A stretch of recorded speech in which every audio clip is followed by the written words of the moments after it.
think we're going to go ahead and get started. We'll let the stragglers kind of come in as they come in. So let's begin in a prayer in the name of the Father, and of the Son, and of the Holy Spirit. Amen. Lord, guide our thoughts tonight. Open our hearts and our minds to your truth. We ask you to be with us, especially in this political season. We ask you to be in our hearts and in our minds as we make these important decisions.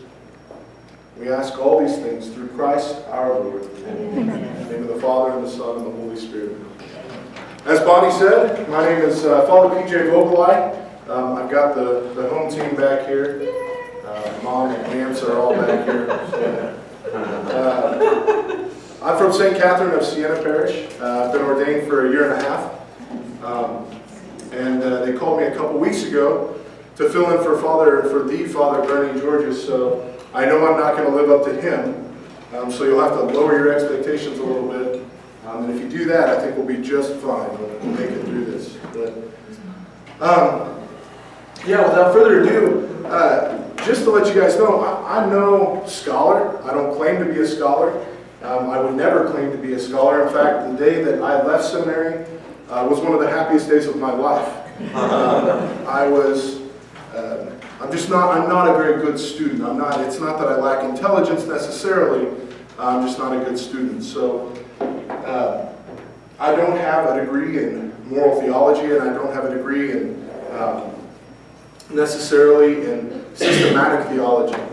I have enough. I have enough to navigate the darkness, maybe bump into a few things along the way, but enough to help guide people and to try to explain the faith. So that is my objective tonight, is to try to open the door to the truths of the faith. I'm going to try to keep my opinions out of this as much as possible. I'm just trying to open up, really everything that I'm going to be talking about is coming directly from the Catechism. So I just want to kind of open up the doors of God's love for us, of our true identity in God's eyes, and hopefully we can shed some light on what that means for us as social beings, what that means for us in respecting each other's dignity. When I was looking at this talk, as I said, I wasn't planning on, 3 weeks ago I wasn't planning on giving this talk. So as I was looking at what I could say in this talk, what I could talk about, I think I'd like to look at the human being in two lights. I think that's going to make the most sense. If we look at the human being and we kind of divide it into two separate entities, and that is what the human being is and what it is meant to be, and what the human being is not, or what it's not meant to be. Okay? If we divide it in that way, I think we can kind of shed light on what we're talking about, or what the goal is for this evening. So, in order to kind of set the groundwork, I want to start with the negative. I guess that's a good German way to start things, is to start talking about the bad. So, being a good German, I will. But in the Catechism, paragraph number 1867, it speaks of, in the Catechism, that there are sins that cry to heaven.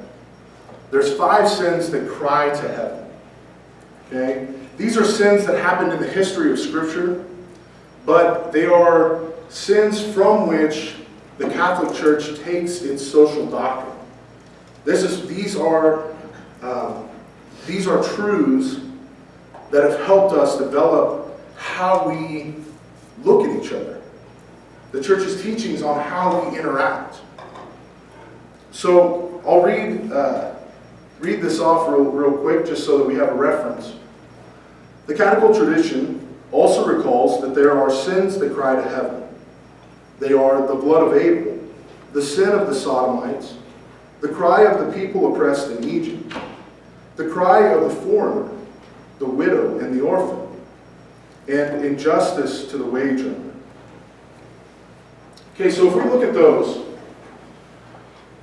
all of those help point us in a separate direction, but they help point us to what human beings are not. what human beings are not meant for. First, we take the sin of the blood of Abel. Abel was innocent, the most innocent, loved by God. Okay, making offerings to God, a beloved son of his. The sin of Cain killing Abel is the killing of the innocents. So the church derives her teaching against the killing of the innocents from this particular sin. We, at all stages, no matter what stage a human being is in, from conception to natural death, we are to protect the life of the innocent in as much as we can. In fact, our protection of human life should be based off the protection of innocence and developed from there. Developed upward from there. Now, obviously, that doesn't mean that we discard life that's tainted. We don't throw away life at any stage. But that our laws must first and foremost protect the innocent, because if we refuse to protect the innocent, then there's no way we'll protect the tainted. There's no way we'll protect the sinner. If we can't value life at its most innocent, then there's no building block. There's no basis. So we have to start with the most innocent. So that's where the church kind of develops that teaching of protecting the innocent from. Especially in the social sphere. So that not only has to do with children in the womb, it has to do with, we think of things that are affecting our modern society right now. Things that have been crying out in the last year especially. College campuses, women on college campuses. People living on the streets, people who are forced to live in the streets, who haven't, have hit on hard times, have for whatever reason. Any of those people, any people that are unprotected, but are innocent, insofar as they haven't chose the way that they're living necessarily. They haven't chose this violence. They haven't done something to incur violence upon them. They're innocent. That is the most basic of our life. That's the most basic to protection of life. So that is kind of where we derive that from, is that it starts with the sin of Abel.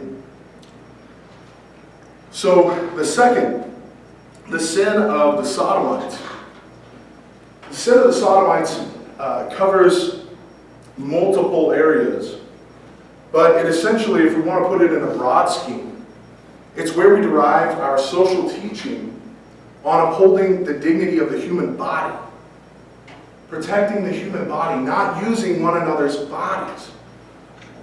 The body that we've been given by Christ is not a plaything. It's not something that we can just choose to do whatever we want with. It's something sacred.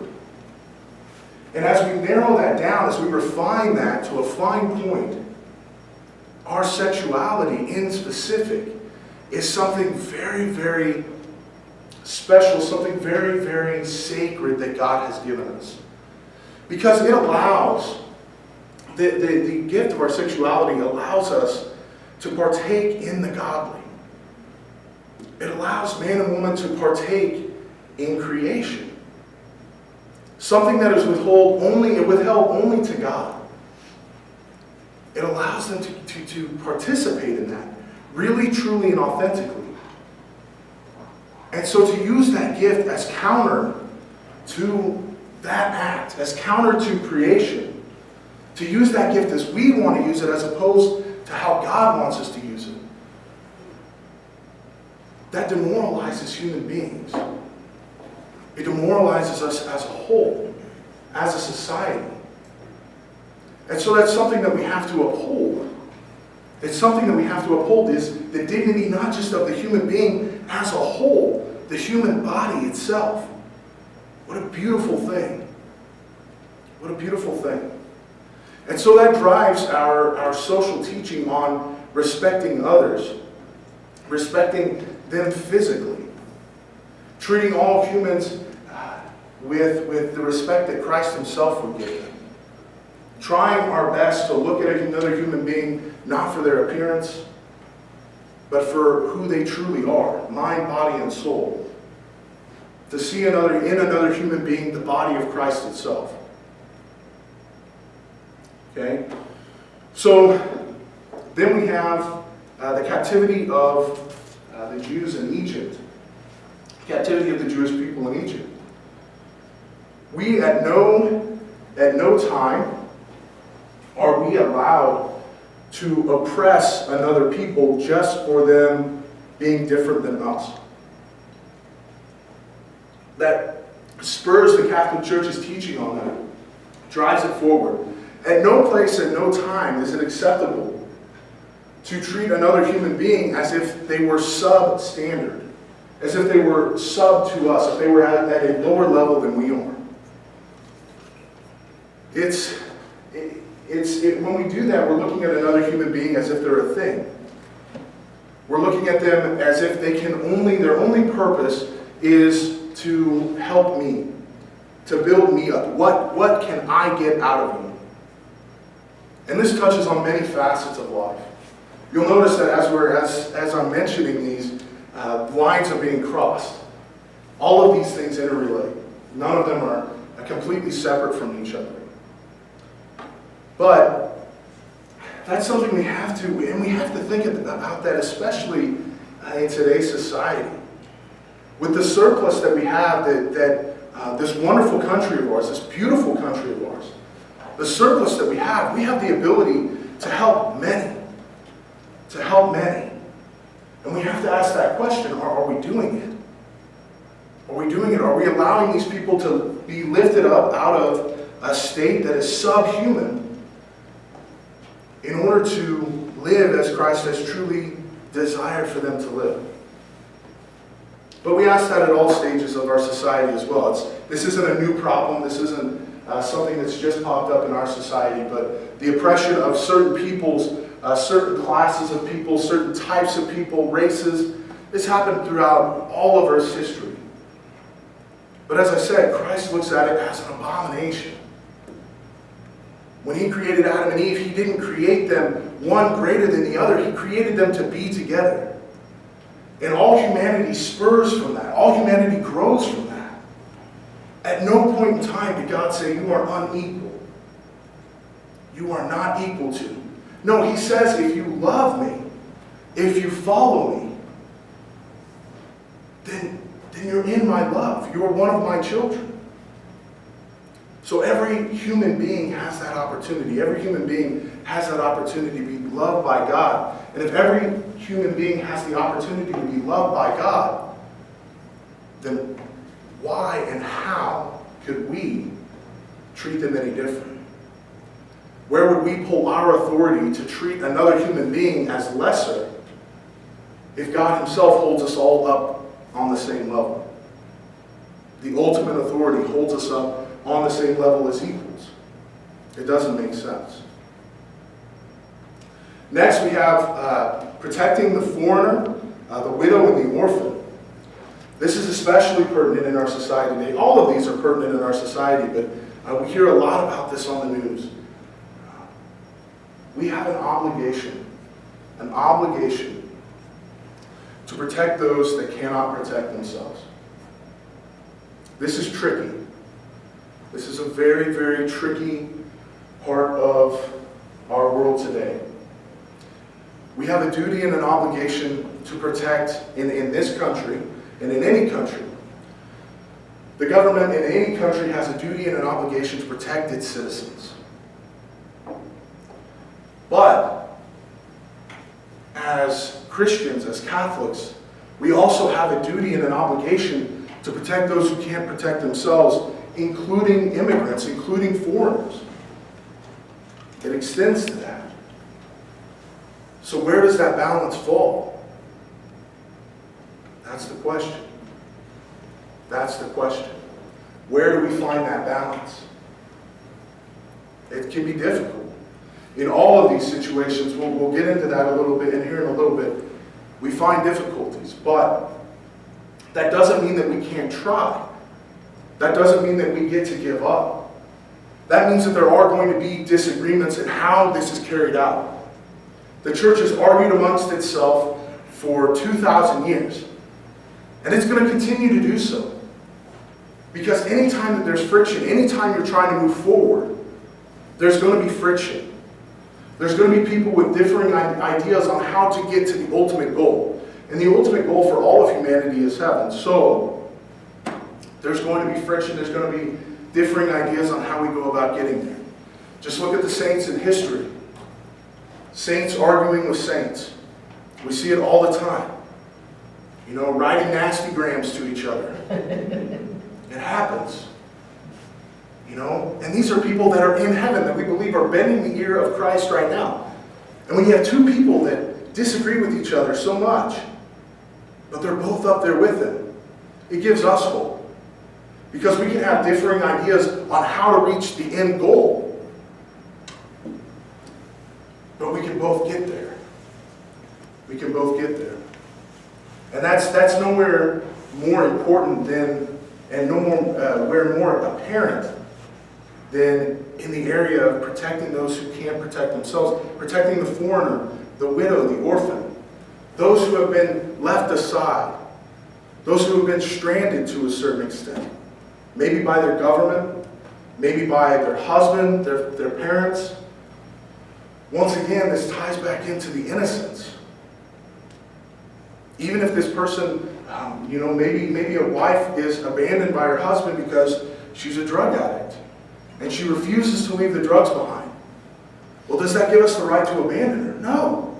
She's a human being. First and foremost, above all, she's a human being. And that has to spur us, that has to drive us on. So the last is a fair wage. The sin against a fair wage. Once again, this is a hot topic. It's kind of amazing, by the way, that when you look at these things in the Catechism, it's amazing how with it the church really is. It's amazing how much the church really has her hand on the pulse of society. These topics are exactly what we are arguing about in society today. Every one of these is the hottest topic in society. It's everything to do with society. But a fair wage. Now this, like I said, this is tricky. What exactly is a fair wage? We have reference to this in the Scripture. The one reference we have is Christ telling the workers that they all, he's pulling them into the vineyard. He tells them the parable of him pulling workers into the vineyard. And he gets one at the beginning of the day, one at the middle of the day, one at the end of the day. He pays them all the same at the end of the day. And he turns to them, and when he's paying them, the worker who started at the beginning turns to him and says, hey, wait a second. I worked the whole day long. This person just started, 10 minutes ago. And he got paid the same as I did. Well, and the vineyard owner turns to him and says, I promised you a fair day's wage, did I not? So what are you worried about? I paid you what I promised you. So when we look at a fair wage has to be something, this is, as I said, this is tricky. A fair wage has to be something that is not demeaning to what the person is doing. That is very, very hard to decipher. I will put that out there right away. A disclaimer on that. Because that's very, very hard to determine. It's very, very hard to determine. When we start talking about skill set, when we start talking about, what is a living wage, what is not a living wage, what is too low, what is too high. When we start talking in those terms, we're kind of missing the point. Because what we've done is we've skipped over the most important step. I first have to respect this person as a human being. I first have to look at this person as a human being. This is my brother, this is my sister in Christ. And if I think of it in that mentality, then my first thought isn't going to be, okay, how little can I pay them? My first thought is not going to be, what is the least amount that I can pay them? My first thought is probably going to be more along the lines of, okay, especially if I'm a business owner, I've got to make this business run. I know that this person deserves to live. If they're going to work for me, they need to live. I need to give them a fair wage. I need to give them a fair wage. But at the same time, I have to keep this business running. If the business goes under, then nobody gets paid. Nobody gets paid. So it's a difficult line to walk. But the important thing is to look at those workers not as somebody that can be used and can be thrown away. Somebody that can just be discarded at a moment's notice. To look at those members more so as, those workers more so as a member of your family. As a member of your human family. You know, to a certain extent, when you have somebody working for you in your business, it's like having a son or a daughter. You know, I'm helping to support this person. You know, if your son or your daughter is living at home and they're living with you, you may tell them, okay, you can live here. You can live here for free. You know, heck, we'll even buy your groceries for you. But you're gonna do some work around the house. You're gonna do something. You gotta earn your keep. Well, it's kind of the same way when we talk about a wage worker. If we think of them as part of the human family, then it's not, okay, how little can I pay you? How easily discardable, or how discardable are you? How easily can I get rid of you and replace you? But instead, if we think of them, okay, you're coming on as a part of this family. I want you to be a part of who we are. I want you to be a part of this company and grow with us. Then your idea of payment and retribution to them is going to be holistically different. It's going to be completely different. A completely different way of looking at it. So that's kind of what we call the via negativa in the church. Looking at the sinful part of man. Man is not something to be discarded. Man is something that starts off, if we look at those briefly, man starts off as something pure and innocent. Absolutely pure and innocent. Okay, that's how man starts. His body is not to be used and discarded. It's not to be used as we want it to be, but it's meant to be glorified and held as a sacred object that it is. Okay? Third, man is not meant to be oppressed. Man is to be looked at as a brother, as a sister by all.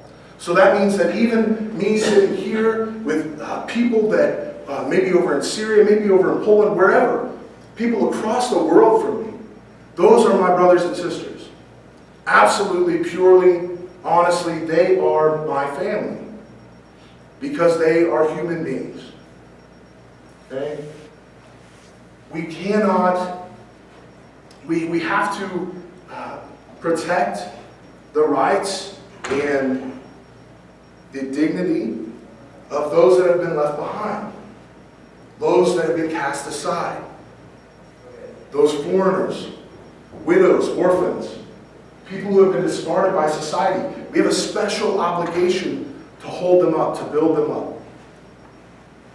Okay, and then we also have to treat those workers in our lives and in the lives around us with dignity, with respect, and look at them as a part of a growing family as opposed to a stepping stone that we can use.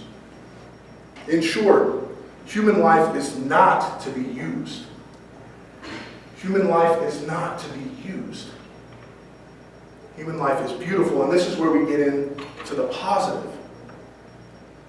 Human life is absolutely beautiful. Human life is love. It 100% is love. We are here because God loved. And because God loves. That's the only reason we're here. It's the only reason we exist. It's hard for us to wrap our minds around, but God in no way needs us. And sometimes that's hard to hear, but He doesn't need us. He's complete. If he didn't, He's not God. No, God loves us. And that raises the bar. God doesn't need us. God loves us. We exist because of love. We exist in His love. If He ceases to love us, we cease to exist. So he loves us. He loves us enough that he created us in his image and likeness. Okay? He loves us enough that he sent his only begotten Son. He only has one. Sent his only begotten Son, not just down to us, to hold us, to give us a big hug.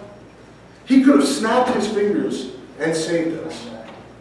God is all powerful. If we don't believe that, then we don't believe in the true power of God. He could have snapped his fingers and saved us.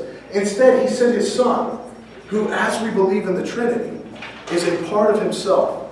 He sent a part of himself down to us to become man, to take on our human flesh, to become a part of who we are. Not just at that moment, but for eternity. But for eternity. So it's not God. It's mind-boggling. When we think of all the squabbles that we have on this earth that man has between one another, we start letting ourselves degrade down. When in fact, Christ himself thought we were so important. He thought we were so beautiful, not just as a whole, but on an individual level, that he came down and became one of us, took on our human flesh, and that doesn't go away. That is eternity altering. That is God reaching out into the universe, reaching out into our world, and forever altering the course of events as we know it. That is huge. And as I said, he didn't do that to show off. That's a heck of a way to show off if he did. To subject himself to the worst possible torture, the worst possible death that was known at that time. No, he did that out of love for us. To save us. What a God. What a God. And he did that not to, like I said, not to show off, not to show how loving he is, although that's certainly part of it, to show us that he's a loving God, but more specifically, to show us what our purpose is on this earth. He wanted to show us that our purpose on this earth was to love and is to love as he loves. To love as he loves. And how do we show that? How do we show that love? Of course we pray. Of course we talk to God. We have a relationship with him. But if we think that that's all that is involved in that, we are missing what do I want to say? We're missing the forest for the tree, so to speak. We're looking at one individual aspect. God has given us 6 billion helpers on this earth. 6 billion people that want to help us get to heaven. He's also given us 6 billion different ways to try to help somebody else get to heaven. Everyone around us, every human being that exists, is our brother or sister. God made that clear in Christ's death. Through Christ's death, he adopts us all as his sons and daughters.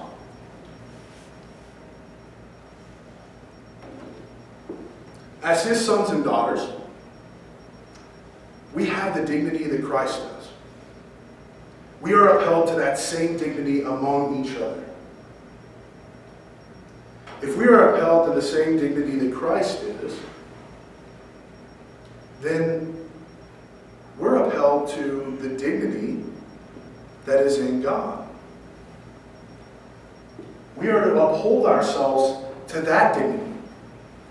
To translate that, we are to see God in every one of our neighbors.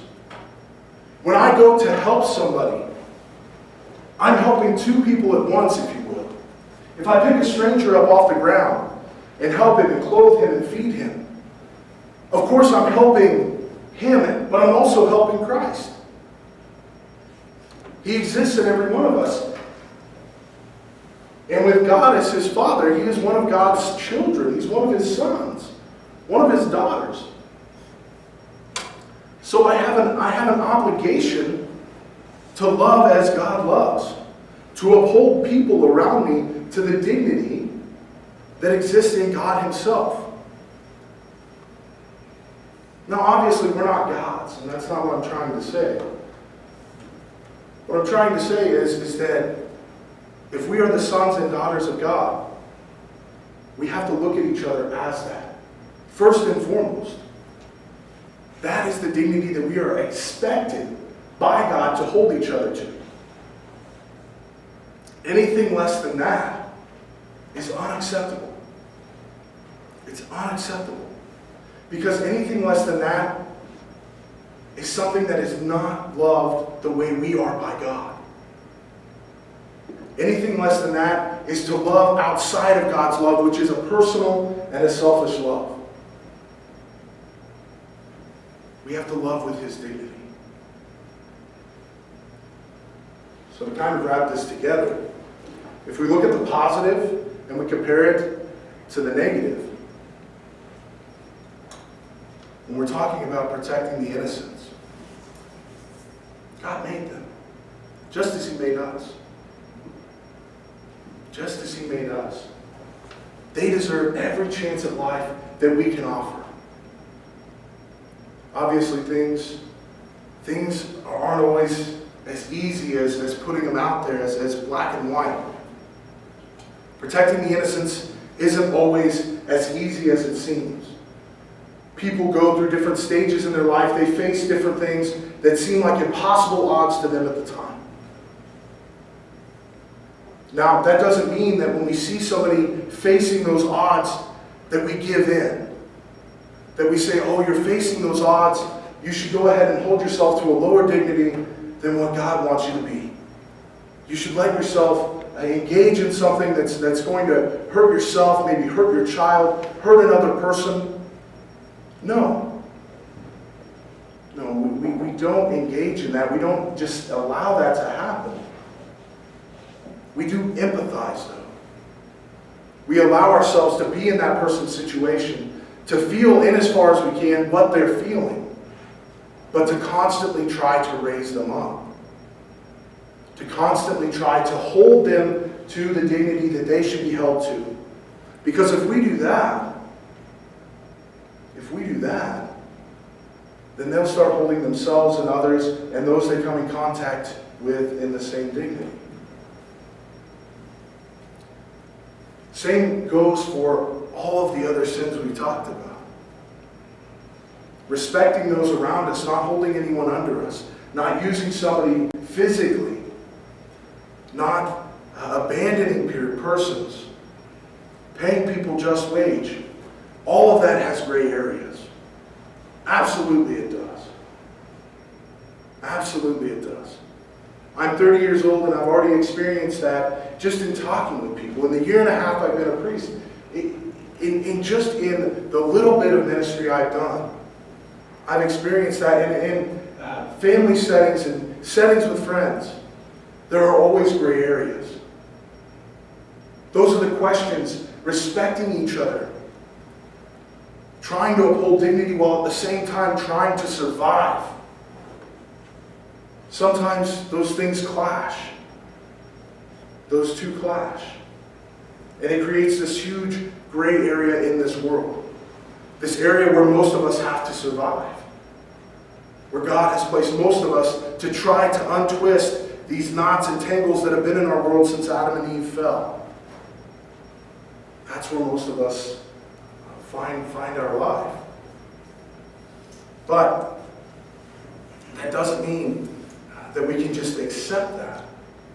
It doesn't mean that we can just accept that people are going to fall. Acceptance of people treating others without dignity or with less dignity than what they deserve only leads to the furthering of that. It only leads to a furthering of treating people, for lack of a better term, treating people like animals. That's what it breaks down to. We have to constantly hold ourselves up to higher standards. Constantly try to pull others out of the muck and the mud, as Mother Teresa did her whole life long. Trying to pull them up and raise them to the standard that they should be held to. That doesn't necessarily mean chastising. It doesn't necessarily mean, it never means accusing and judging. What that looks like is what Christ wanted it to look like. When others refuse to hold or be near to someone, we're there. When others refuse to protect the innocent, we're there. If somebody refuses to respect themselves or another, we're there. We show them that dignity. We show them that respect. We show them that love. That means embracing at times those who have committed the worst of crimes. That means going and visiting the imprisoned. That means accepting, to a certain extent, that means accepting foreigners from nations that have been terrible to the United States. Accepting their outcasts, people who have been abandoned by them. That means embracing a woman who has had an abortion. Giving her love. Showing her the mercy of Christ. All of these things are wrapped up in what the church teaches on the dignity of the person. That we're made in the image and likeness of God. And to treat anyone with any amount of respect that is less than that is not only unjust, but it is unacceptable. It is unacceptable. He's given us all the love and mercy that we need. He's given us everything that we need to be able to come to Him, and not just come to Him ourselves, but to bring those others that He has put into our life with us. It's up to us to hold the line. It's up to us to hold the line of dignity and love in this world. And that's what we're called to do. Okay? Let's end in a prayer. In the name of the Father, and the Son, and the Holy Spirit. Amen. Lord, thank you for bringing us together this evening. Thank you for giving us this opportunity to delve into the mystery of your love, into the mystery of your love for us. We ask you to always and everywhere give us the courage to hold each other to the highest regard, to give each other the love and mercy that you have given us to give to one another. We ask this through Christ our Lord. Amen. In the name of the Father, and the Son, and the Holy Spirit. All right, Bonnie. All right. Well, good. Anything come up in the discussion that you guys want to share, or anything like that? Any of these questions? Spark anything? Yeah. I just want to say, first of all, I really liked your talk. I thought it was excellent.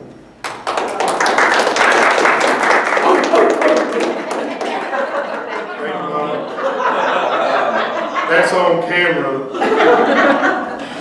I was thinking when you were talking about the just wage Sure. and the wage gap Sure. that we have here in the United States, and that sometimes we do pay people as little as possible, Sure. so that the investors and the top corporate leaders get the profit. And somehow that, Pope Francis calls for equalization. I think Jesus called for that equalization. So I think it has something to offer. But I had never heard the presentation quite like this, but I thought it was Good. That just wage thing, though, is, as you say, in your words, tricky. It is. Because how do you define just wage? Sure. A just wage from, a dirt poor farmer and his family coming here from Mexico is very, very different than somebody who's been raised to in the standards that we're raised to in American society. And that's why, these landscape companies are in slaughterhouses. Who's their workforce? It's Hispanic people, because they're willing to work for a wage that's much less than so it becomes very, very different. I mean, there's cultural differences. It's, Yeah. Is it possible then that the people that are here already, that could be doing that work, have a false dignity and see it beneath themselves? I'm not touching You're that. talking about the just wage preserves the dignity, Sure. but if you have a false dignity and won't work for that. Sure. Yeah, I mean, it's like I said, part of the issue that we find ourselves in is it's the same issue that any society finds himself in.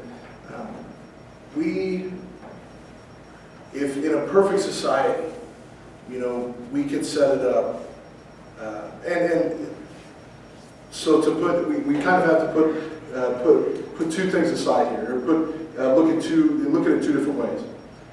We are obligated, being Pope Francis, the bishops, the priest, we are obligated as servants to constantly try to push society toward perfection. If we're not doing that, we're not doing our job. Absolutely not doing our job. And what is that perfection? Well, that's Christ's perfection. That's as Christ sees it. On the other hand, where we're at right now, in society, some of these things are so huge and far spread out, they're going to take a lot of time.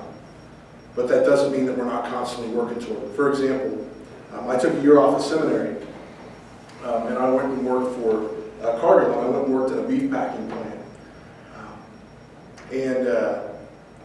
It was amazing. It was amazing to me what they had set up as far as wages go in that plant. Even the lowest wage earner was earning a very respectable wage, but it was on the part of the workers themselves. They were, basically they had allowed, and they learned this a long time ago. You have happier workers if they are allowed to a certain extent to govern themselves as far as their wages go, as long as that is something that can be done, and the company can survive. And people there were happy.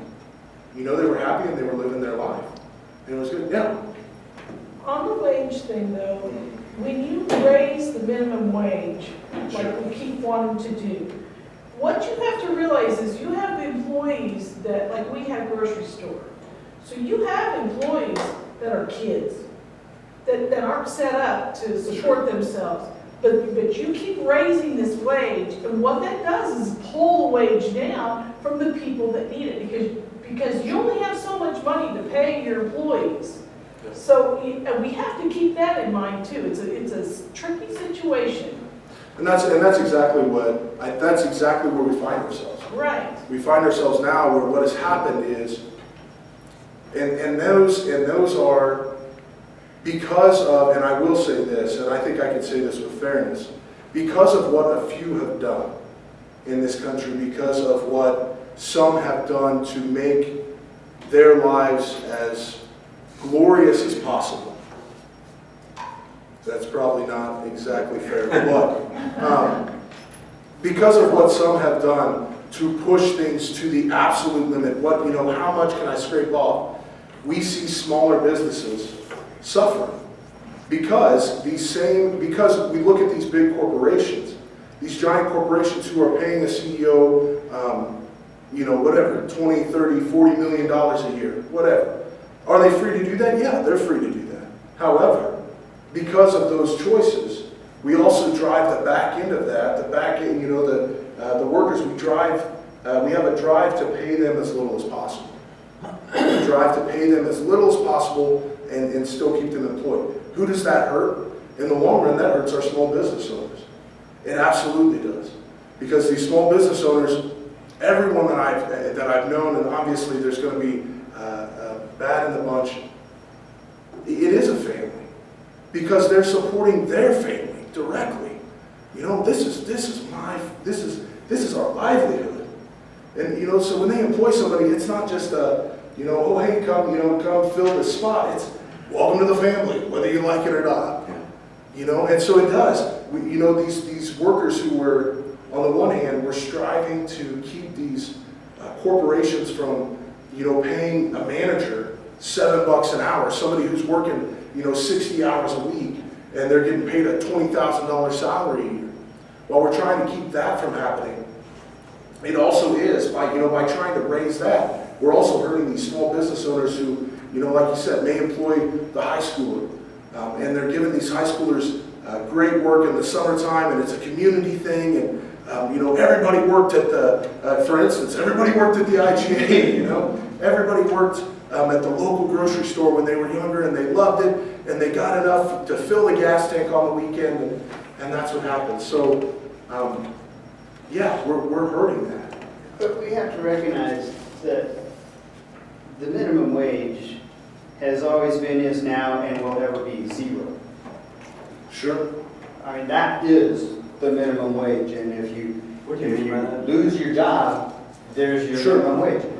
But the thought that you had there of, I lost my train of thought.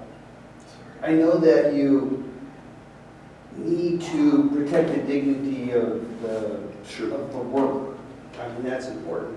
But we can't lose the dignity of the owner. Yeah, no, that's while exactly doing right. that. And that's the other half of the coin. That absolutely is the other half of the coin. And I guess that's what I'm trying to point out is that we have to, at some point, there's that line that needs to be drawn of protecting the dignity of the owner, and also at the same time delicately holding that owner. I don't want to say that they shouldn't be able to live a good lifestyle, but holding that owner also to provide proper payment back. It's a balance, and it's tough. It's not easy. The only time the minimum wage is a factor is when there's too many workers. Sure. Nobody gets minimum wage when the real unemployment is 4%. Sure. The real, when the economy is booming. So if we have policies that oppress businesses, big and small, it doesn't matter what the minimum wage is. Sure. Nobody's going to. Yeah. Part of this whole thing is that I keep asking, how much money does a person need? Sure.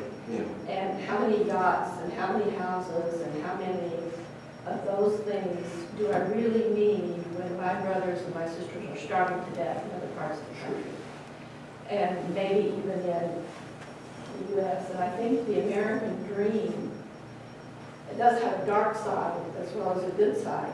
Because if I feel like I have to keep getting wealthy and wealthy, and regardless of how I'm going to treat people, that's the dark side of the American dream. And you can say, yeah, they deserve it. I've heard this many times.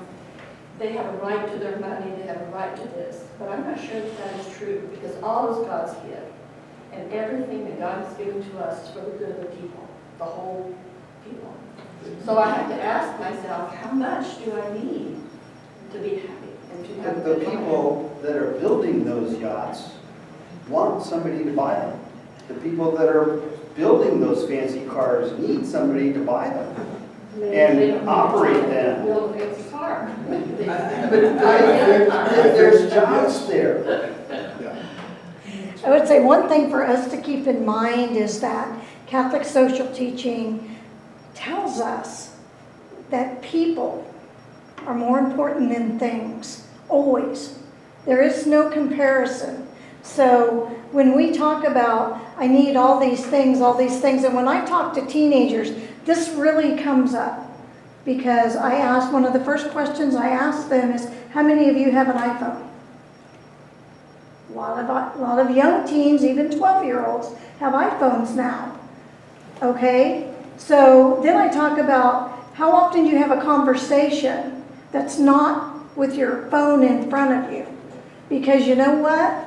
We need to put that phone in our back pocket and talk to people, because people are always more important than things. And that's true when we look at jobs. It's true when we look at how we treat each other. It's true when we look at Am I able to provide for my own family? And if I am, is there anything I can share with people who cannot? And that's what Catholic social teaching is trying to drive into us, that we have a responsibility to remember that people, no matter who they are, no matter what age or stage that they're in their life, they're more important than things should be. In our society, we place a high value on things. What we have to do is use our circle of influence, the people we live with, the people we see at work, the people that we share our faith with. We have to be driving forward that we're looking about the people, not about the things, and help them see that. I'm going to probably draw some opposition to this, but I'm with Pope Francis, and I'm sort of interpreting what he has to say. But I think it's very, very hard to practice Catholic social teaching in a capitalistic environment.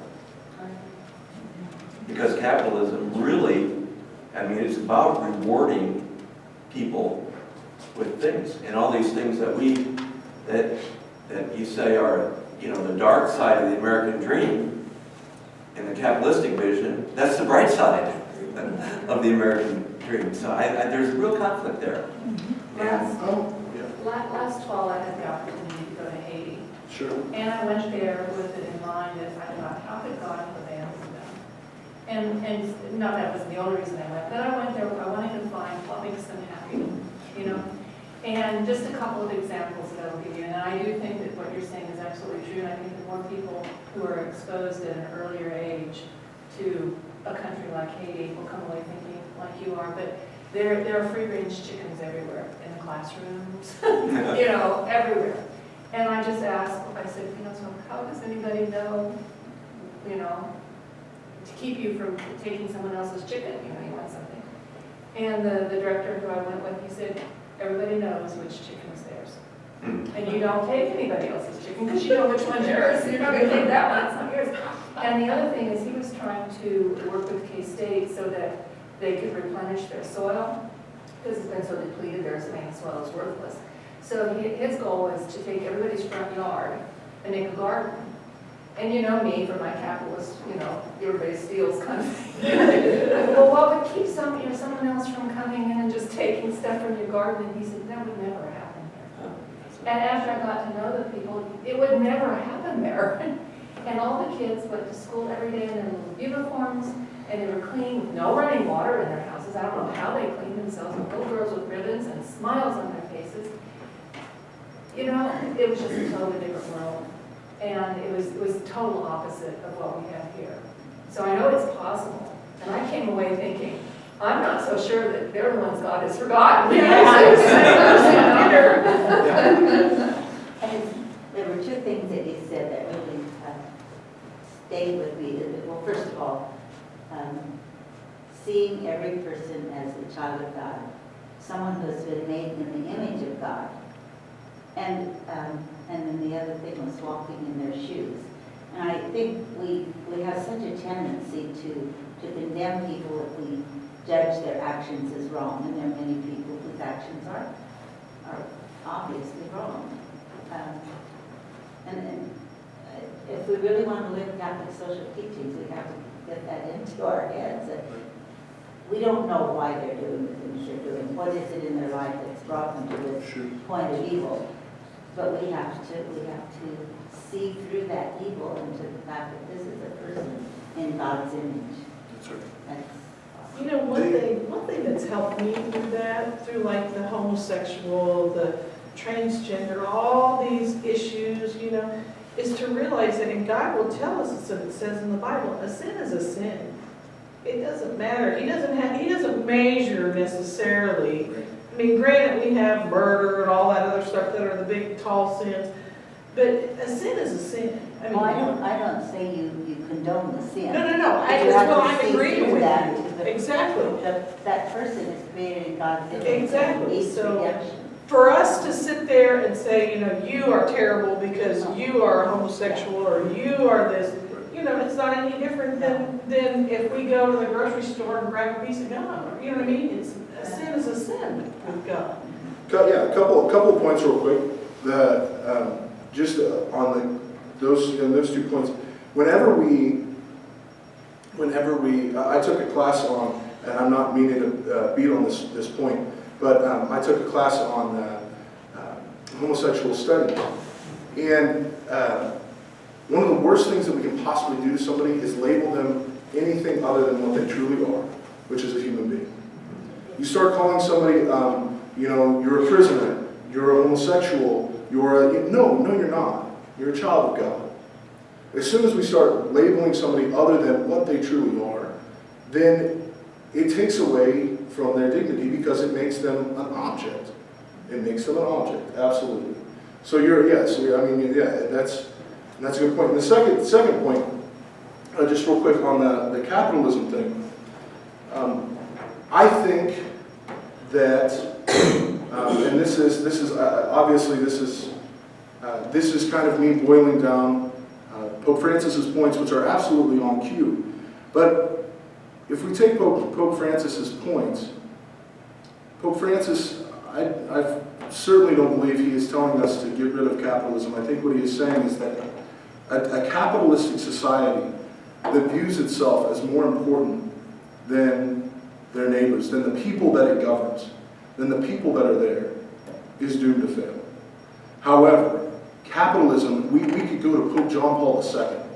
If we would talk to him, John Paul II would tell us capitalism is one of the greatest things it provides one of the greatest opportunities we've ever seen in the world, because he's seen what the opposite can do. He has seen what communism has done. He's seen what socialism has done. He lived it. He lived through Nazi Germany. He lived through communist Russia.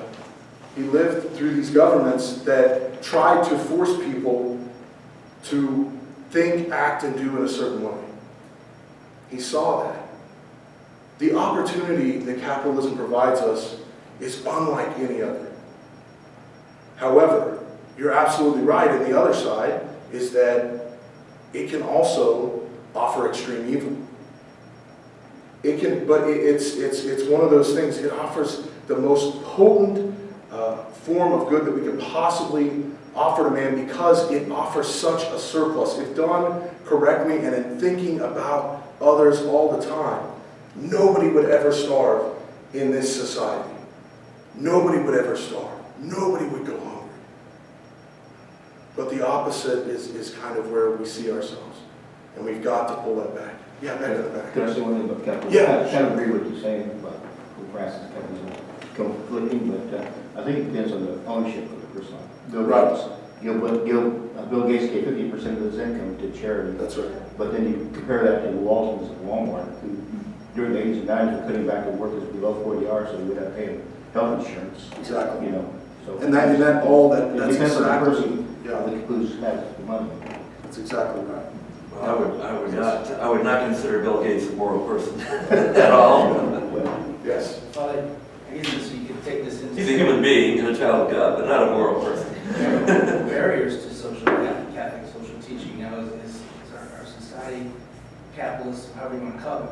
We've done nothing but label people African American, LGBT, Exactly. Latino American, 33 Protestant denomination Americans, and every one of those further subdivides us from what you said, child of God.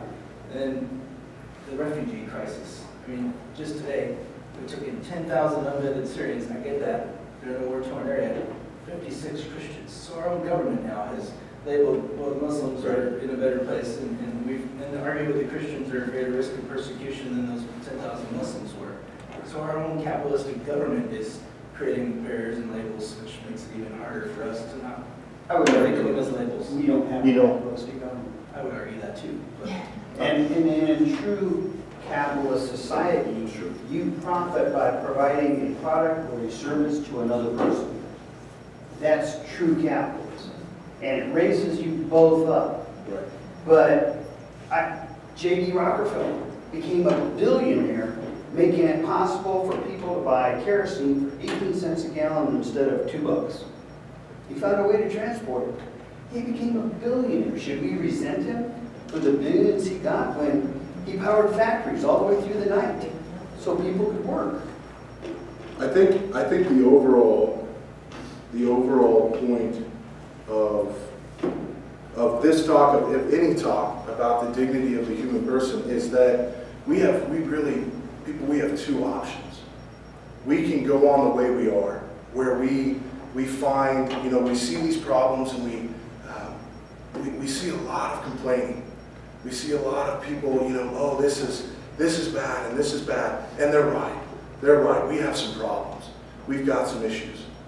And we can go on and sink further and further into that hole. Or we can start doing what we can in each individual situation that we find ourselves in and lift up those around us. Hey, you know what? I know that this guy's being this way to you. I'm not going to be that way.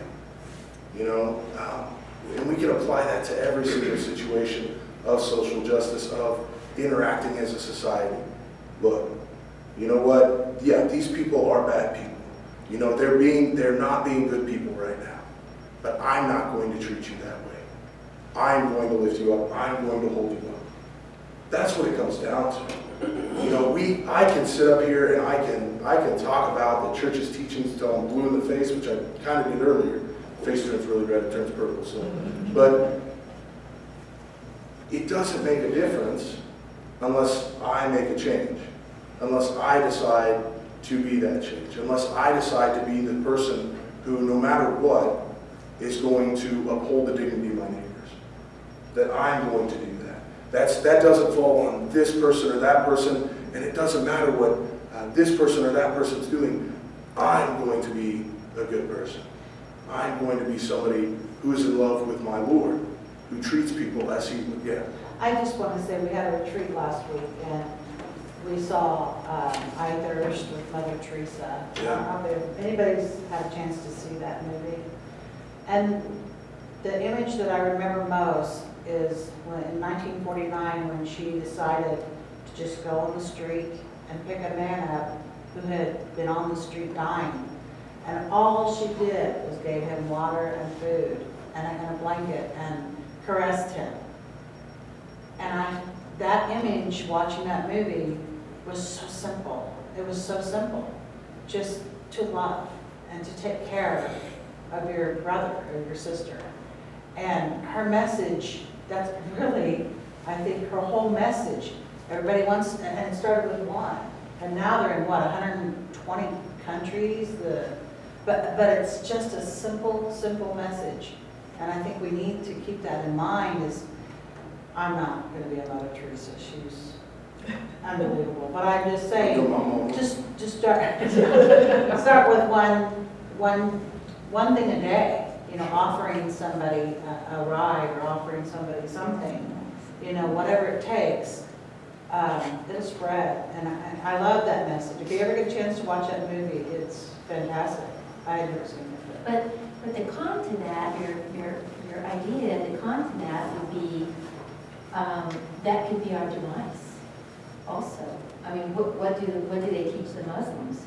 Even though we, like you say, we're supposed to see them as our brother, even though we don't like the behavior, they're banking on this because they have no regard for children, women, to where we do. And they're, and it's been said, they're out to destroy us, not convert us, not tolerate us, not live in peace with us.